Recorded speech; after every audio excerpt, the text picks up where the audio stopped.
وسلم وعلى آله وصحبه أجمعين. أما بعد، قال النبي صلى الله عليه وسلم: للصائم فرحتان، فرحة عند فطره وفرحة عند لقاء ربه. الحديث. وقال رسول الله صلى الله عليه وسلم: القرآن الصيام والقرآن يشفعان للعبد، إلى آخر الحديث. وقال رسول الله صلى الله عليه وسلم: فرض رسول الله صلى الله عليه وسلم زكاة الفطر صياما للطهر من اللغو والرفث وطعمة للمساكين، اور كما قال علیہ الصلوۃ والسلام. آپ حضرات نے بہت اچھی محفل سجائی. حضرت مولانا تعلیم کے شیخ صاحب دام برکاتہ کی محنتیں، ان کا ذوق، ان کا شوق، اللہ نے ان کو ایسا ذوق دیا ہے کہ ایسے ذوق پر ہزاروں ذوق قربان. آسمان پر کچھ ستارے ایسے ہوتے ہیں جو صرف اپنا وجود دکھاتے ہیں اور خود کو روشن رکھتے ہیں، لیکن ان کے درمیان ایک چاند بھی ہوتا ہے جو اپنے وجود کے ساتھ ساتھ دوسروں کو روشنی دیتا ہے.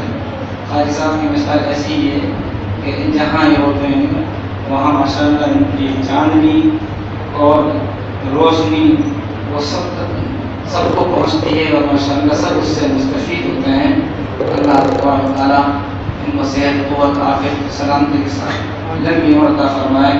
اور قرآن کریم کے ساتھ جو ان کا شغف ہے، آپ اور ہم تو آج شب بدر میں جگ رہے ہیں، لیکن قاری صاحب کے ساتھ سال کی اکثر راتیں ایسی ہی گزرتی ہیں جن میں ہی قرآن کریم سننے کے لیے جگہ ہی لیتے ہیں. اور میں اور یہ تو کوئی الگ چیز مسئلہ ہی نہیں ہے کہ ماشاءاللہ بارہا یہ مشاہدہ ہوا ہے کہ عشاء سے لے کے فجر تک کسی نہ کسی قاری کا قرآن سننے میں ڈھیروں راتیں گزری ہیں. اللہ یہ ذوق اور شوق برقرار رکھے. آج کئی نسبتیں جمع ہو گئی ہیں جن کی وجہ سے ہم یہاں جمع ہیں. دو تین باتیں یہاں نسبت پر کہہ کر بات ختم کر دیتا ہوں. ایک تو یہ قرآن کریم کی نسبت ہے. ہم اور آپ قرآن کریم سننے کے لیے جمع ہوئے ہیں. یاد رکھیے، اس سے بڑھ کر ایک صاحب ایمان کے پاس کوئی دولت نہیں ہے. ایک مسلمان کے پاس سب سے بڑی چیز قرآن، یہ اللہ کا کلام ہے. دنیا میں ہر چیز کو فنا ہے، قرآن کو فنا نہیں ہے. جی، قرآن کو اللہ تعالیٰ ایسے ہی اٹھا لے گا، لیکن قرآن کو فنا نہیں ہے. بقار اس لیے کہ اللہ کی صفت، کلام اللہ کی صفت ہے. قرآن کریم سے تعلق ہمارا صرف دنیا میں ہی کام نہیں بلکہ آخرت میں بھی کام آئے گا. ایک حدیث پاک لمبی ہے لیکن اس کا میں نے چھوٹا سا ٹکڑا پڑھا ہے کہ الصیام والقرآن یشفعان للعبد. ہمارا آپ جو روزہ رکھ رہے ہیں، یہ روزہ قیامت کے دن شفاعت کرے گا. کہے گا: اے اللہ، میں نے اس بندے کو صبح سے شام تک کھانے پینے سے اور جماع سے رو کے رکھا تھا، میری وجہ سے یہ بھوکا رہتا تھا، میں اس کے حق میں آج شفاعت کرتا ہوں، سفارش کرتا ہوں، آپ قبول فرما لیجیے. تو اللہ تعالیٰ روزے کی سفارش قبول فرمائے گا. اسی طریقے سے قرآن کریم آپ نے بارہا سنا ہوگا، قبر سے ہی مسئلہ شروع ہو جائے گا. سورہ ملک آ جائے گی قبر میں، یہ میری تلاوت کرتا تھا، وہیں سے وہ عذاب قبر سے بچانے کا سلسلہ شروع ہو جائے گا. میدان حشر میں قرآن کریم کو اللہ تعالیٰ ایسی شفاعت دے گا کہ وہ کلام کرے گا اور وہ آئے گا چل کر اور کہے گا: یا اللہ، یہ بندہ وہ ہے جو میری تلاوت کرتا تھا، یہ وہ ہے جو میری وجہ سے رات کو جگتا تھا. منعتہ النوم، اے اللہ، اس کو میں نے سونے سے روکا تھا. قرآن کریم کا جب تعلق ہو جاتا ہے تو آدمی نیند بھی کھو دیتا ہے.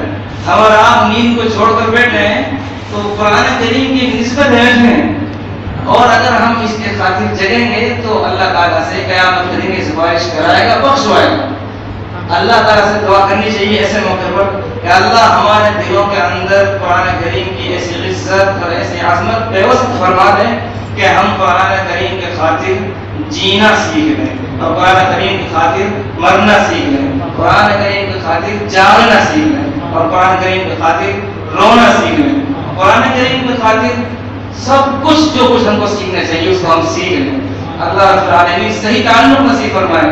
جس کو قرآن سے محبت ہوگی اس کو حافظ قرآن سے محبت ہوگی، جس کو قرآن سے محبت ہوگی اس کو کاتب قرآن سے محبت ہوگی، جس کو قرآن سے محبت ہوگی اس کو عالم قرآن سے محبت ہوگی، اس کو قرآن کی آواز سے محبت ہوگی۔ جس چیز کا تعلق قرآن سے جڑ جائے گا اسی کو پیار نہیں نکال سکتے کہے گا۔ اللہ رب العالمین ہمیں ایسے ہی بہترین انداز میں قرآن کریم سے لگاؤ نصیب فرمائے۔ ایک بات یہ بھی ہے کہ رمضان کا آخر چل رہا ہے اور نہ معلوم 5 دن ہیں، 4 دن ہیں، کتنے دن ہیں۔ پچھلا وقت جو گزر گیا قدردانوں نے قدر کے ساتھ گزارا ہے، ہم جیسے نااہلوں نے ناقدری کے ساتھ گزارا ہے، لیکن ایک قاعدہ قانون ہے العبرۃ بالخواتیم، اعتبار خاتمے کا ہوتا ہے، اعتبار خاتمے کا ہوتا ہے۔ ایک آدمی 70 سال کو فرشت میں زندگی گزار دے لیکن پھر وہ کلمہ پڑھ لے اور کلمہ پڑھ کر کلمے پر وہ مرے تو اللہ کے یہاں مومن ہے، قیامت میں ایمان کے ساتھ اٹھے گا۔ اگر ہم نے کچھ تھوڑی بہت ناقدری کی ہے، غفلت کی ہے، بلکہ میں اپنے لیے تو کہتا ہوں بہت کچھ ناقدری کی ہے، غفلت کی ہے، تو ہم ان 4-5 دنوں میں اللہ کو منا لیں، راضی کر لیں کہ اللہ یہ جو وقت گزر گیا ہم نے غفلت میں گزار دیا، لیکن یہ چند وقت جو تھوڑا سا وقت باقی ہے، چند دن باقی ہیں، یا اللہ ان کو تو صحیح معنی میں گزارنے کی توفیق دے دے اور ان کو ایسے گزروا دے جو ان کے طفیل میں پچھلے بھی ہمارا قبول ہو جائے۔ تو العبرۃ بالخواتیم، اعتبار آخری وقت ہوتا ہے۔ شب قدر ابھی تو چانس ہے ہمارے پاس، کچھ راتیں گزر گئی ہیں، کچھ راتیں باقی ہیں۔ جی اگر ہم نے ان سب راتوں کو شب قدر سمجھ لیا اور ہم اس امید پر اللہ کی عبادت میں اور مناجات میں لگ جائیں کہ یہ آج شب قدر ہو، آج شب قدر ہو، تو اللہ رب العالمین بندوں کی امید کو نہیں توڑتا ہے بلکہ اپنے نبی کی زبان سے کہلوایا ہے انا عند ظن عبدی بی، میرا بندہ میرے ساتھ جیسے گمان کرے گا میں ویسے ہی ویسے کروں گا۔ اگر ہم راتوں میں یہ سوچ کر ہم یہ گمان کر کر عبادت کریں کہ آج شب قدر ہے، آج شب قدر ہے، تو انشاءاللہ ہم ضرور شب قدر میں عبادت کر رہے ہوں گے۔ اس لیے اللہ سے یہ امید رکھنی چاہیے۔ ایک بات اور یہ ہے کہ جب رمضان ختم ہوتا ہے تو آخری رات آتی ہے، وہ رات ہم نے یہ سمجھی ہوئی ہے کہ ہم بازار میں گزاریں گے، دکانوں پر گزاریں گے۔ یہ جو 1 مہینے سے لائن میں لگے ہوئے تھے ان کو لائن توڑنے کی ضرورت نہیں ہے۔ جی اگر آپ لائن سے ہٹ جائیں گے تو جس وقت آپ کو کچھ ملنے والا ہے تو اس وقت جب آپ لائن میں نہیں رہیں گے تو ملے گا کیسے؟ جی سارے رمضان ہر روز افطار کرو، اللہ تعالیٰ لاکھوں لوگوں کی مغفرت کرتا ہے۔ جی ایک روایت میں تو 6 لاکھ کا بھی ذکر ہے، 6 لاکھ لوگوں کی روز مغفرت ہوتی ہے، اور آخری رمضان، آخری روزہ، آخری افطار کے وقت جتنے گزشتہ دنوں میں پورے مہینے میں لوگوں کی مغفرت ہوئی ہے، آج کے دن اتنے لوگوں کی مغفرت ہو جاتی ہے۔ تو وہ جو ہے نا اخیر وقت ہے، اس میں ہم شامل ہو جائیں، پھر وہ آخری رات جو ہے اس دن اللہ تبارک و تعالیٰ اتنا نوازتا ہے بندوں کو، اتنا نوازتا ہے۔ ایک روایت میں یہ ہے کہ جب اس کی فضیلت حضور صلی اللہ علیہ وسلم نے ارشاد فرمائی تو صحابہ نے پوچھ لیا کہ یہ شب قدر ہے؟ حضور فرمایا نہیں، یہ شب قدر نہیں ہے، بلکہ بات یہ ہے کہ مزدور جب مزدوری کرتا ہے، مزدوری سے فارغ ہوتا ہے تو اس کو اس کی مزدوری دے دی جاتی ہے۔ اور ایک روایت میں اس رات کا نام لیلۃ الجائزہ ہے۔ کیا نام ہے؟ جس کو ہم آپ چاند رات بولتے ہیں۔ جی تو ہمیں چاند رات کہنے کی ضرورت نہیں ہے جب روایت میں وہ لیلۃ الجائزہ ہے۔ دیکھو نام کا فرق پڑتا ہے نا، بہت سے لوگ آتے ہیں نام رکھوانے کے لیے، کہتے ہیں کہ جی اچھا سا نام دے دو تاکہ صفات اچھی پیدا ہو جائے، تو ہم نے اس کا نام رکھ دیا چاند رات، اس لیے رکھا تاکہ ہم چاند رات کو جو کہ بازار کی چاندنی دیکھیں، دکانوں کی چاندنی دیکھیں، وہاں گھومیں۔ نبی نے نام رکھا لیلۃ الجائزہ کہ بدلے کی رات ہے، بدلے کی رات ہے۔ اب سب بول رہے چاند رات تو سب بازار جا رہے، اور نبی کہہ رہے ہیں کہ لیلۃ الجائزہ بدلے کی رات، تو ہم نے بدلے کی رات سنا نہیں، بدلے کی رات سمجھا نہیں، بدلے کی رات مانا نہیں، تو ہم بدلہ لینے کے لیے جھولی پہنا کر بھی حاضر نہیں ہوئے۔ اگر ہم یہ مان لیں گے کہ یہ بدلے کی رات ہے، لیلۃ الجائزہ ہے، تو ہماری نگاہ دکانوں پر نہیں جائے گی بلکہ اس لائن پر جائے گی جس لائن پر ہم مہینے بھر لگے رہے۔ جب تک نمبر نہیں آتا، جب تک تو آدمی ادھر ادھر ہوتا ہے، قدم بدلتا ہے، اپنی وزن کو کبھی ادھر کرتا ہے ادھر کرتا ہے، لیکن جب کاؤنٹر پر پہنچ جاتا ہے تو بالکل ہم متوجہ ہو جاتا ہے۔ لیلۃ الجائزہ آپ کاؤنٹر پر پہنچ گئے، بالکل آپ کو لینے والا ہے، سب کچھ فیصلہ ہونے والا ہے، اب وہاں سے کوئی نکل کر چلا جائے اس کو ملے گا۔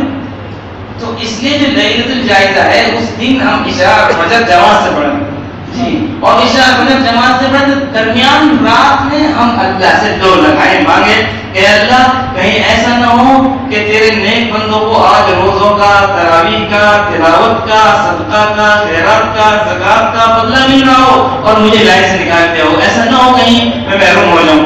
تو اس دن ہم لگے۔ اور ایک دوسری حدیث میں مستقل عید کی رات میں عبادت کی فضیلت آئی ہے کہ جو شخص اس رات میں عبادت کرے گا اس کا دل زندہ دل ہوگا، اس کا دل قیامت کا دن مردہ دل نہیں ہوگا۔ جی اس لیے اس رات میں خاص طور سے عبادت کی ضرورت ہے۔ میں موقع کی ایک دو بات کہہ دی میں نے، اس لیے کہ موقع کی بات آدمی دھیان سے سن بھی لیتا ہے اور موقع پر سننے سے عمل کی بھی توفیق ہو جاتی ہے۔ ایک آخری چیز رہ گئی ہے صدقہ فطر۔ ہم نماز پڑھتے ہیں، نماز میں کچھ کمی کوتاہی ہو جاتی ہے تو کیا کرتے ہیں؟ سجدہ سہو کرتے ہیں۔ سجدہ سہو کر لو آپ کا کام پورا ہونے جائے گا۔ حج کرتے ہیں تو حج میں بھی کچھ نہ کچھ تو ہو ہی جاتا ہے، انسان ہے نا، ہم سے تو بہت کچھ ہو جاتا ہے اور جو کوئی دھیان سے حج کرتا ہے اس سے کچھ نہ کچھ ہو ہی جاتا ہے۔ تو اس کے لیے کیا دیا؟ دم دیا۔ جب تم دم کرو گے، کہیں چھوٹی غلطی ہوئی تو صدقہ دو، بڑی غلطی ہوئی تو دم دو، تمہاری یہ فرض پورا مان لیا جائے گا۔ نماز کے فرض میں کچھ کوتاہی ہوئی سجدہ سہو، جی واجبات میں کوتاہی ہوئی سجدہ سہو، فرائض میں آگے پیچھے ہوئے سجدہ سہو، اور حج میں کچھ تھوڑا بہت کوتاہی ہوئی تو اس میں صدقہ یا دم۔ اسی طرح سے روزہ بھی ایک فرض ہے۔ زکات میں کمی کوتاہی تو نفلی صدقہ کرو۔ روزہ دیکھو ایک جانی عبادت ہوتی ہے، ایک مالی عبادت ہوتی ہے۔ تو روزہ یہ جانی عبادت ہے، بدنی عبادت ہے، اور زکات ایک مالی عبادت ہے۔ حج میں دونوں شامل ہیں، وہ جانی بھی ہے مالی بھی ہے۔ روزہ میں کمی رہ گئی اس کے لیے کیا تھا؟ نبی کریم صلی اللہ علیہ وسلم نے ارشاد فرما دیا اور حدیث پاک میں آتا ہے کہ فرض رسول اللہ صلی اللہ علیہ وسلم زکات الفطر، اللہ کے نبی صلی اللہ علیہ وسلم نے صدقہ فطر کو واجب قرار دیا ہے۔ کیوں؟ کیا وجہ؟ فرمایا اس لیے واجب قرار دیا ہے کہ طہرا للصیام من اللغو والرفث، کہ روزے کے اندر ہمیں غلط بولنے سے، غلط سننے سے منع کیا تھا۔ کچھ نہ کچھ غلطی ہو جاتی ہے، آپ بڑی غلطی ہو جاتی ہے تو روزے ٹوٹ جاتا ہے، اس کے لیے تو الگ مسئلہ ہے۔ چھوٹی موٹی جو غلطیاں ہو جاتی ہیں کہ آپ سے زبان سے کوئی بات نکل گئی یا کوئی غلط بات سن لی یا کچھ غفلت ہو گئی، فرمایا ہے طہرا للصیام من اللغو والرفث، کہ یہ صدقہ فطر روزے کی زکات ہے۔ یہ صدقہ فطر اس لیے ہے تاکہ روزہ ہمارا جو روزہ وہ پاک ہو جائے، طہر کا لفظ استعمال ہوا کہ روزہ پاک ہو جائے۔ من اللغو والرفث، کچھ لغویات ہم نے کچھ کہہ دی ہوں، کچھ لغو کام ہو گیا ہو، اس سے روزہ کو نکھارنے کے لیے جیسے نماز میں آپ کے لیے سجدہ سہو دیا، حج میں آپ کے لیے دم دیا، ایسے ہی آپ کو روزے کے لیے نکھارنے کے لیے خالی نہیں چھوڑا۔ غفلت ہو جاتی ہے انسان سے، صدقہ فطر دے دو صحیح معنی میں جائے گا۔ وَطُعْمَةً لِلْمَسَاكِينِ، اور بھی مساکین کے لیے کھانے کا انتظام۔ جی مسلمانوں کو خوشی آتی ہے، عید آتی ہے تو امیروں کو نہیں بلکہ غریب برابر شریک رہیں گے، اس لیے ان کے لیے صدقہ فطر کا انتظام کیا۔ ایک آخری بات یہ بھی عرض کر دوں کہ ہم اور آپ کو بہت زیادہ اس کا شوق ہوتا ہے الوداع جمعہ، الوداع جمعہ اور الوداع جمعہ۔ آدمی الوداع جمعہ کی بڑی تیاری کرتا ہے۔ حدیث کیا کہتی ہے؟ حدیث یہ کہتی ہے ہر نماز الوداع بناؤ، ہر نماز الوداع بناؤ، صلی صلاۃ مودع۔ حدیث پاک میں نبی کریم صلی اللہ علیہ وسلم کے ارشاد ہے ہر نماز ایسی نماز پڑھو کہ گویا کہ تم اس نماز کو الوداع کہہ رہے ہو۔ کچھ پتہ نہیں اگلی نماز ہم پڑھ پائیں گے نہیں پڑھ پائیں گے، تو صرف جمعۃ الوداع نہیں ہے، ہر نماز الوداع ہے۔ ہر نماز الوداع، وہ کیفیت، وہ استحضار ہو جس کی ہمیں ترغیب دی گئی ہے کہ ہر نماز کو الوداع سمجھو۔ الوداع الوداع کا مطلب یہ تھوڑی نہیں کوئی آپ کو کوئی انعام مل رہا ہے، کوئی جناب یہ کوئی خاص چیز ہے، کوئی مٹھائی ہے۔ الوداع تو ایسی چیز ہے جب کوئی آدمی گھر سے جاتا ہے، ابھی کہاں جا رہا ہے، ابھی کمانے لے جا رہا ہے، کب آئے گا؟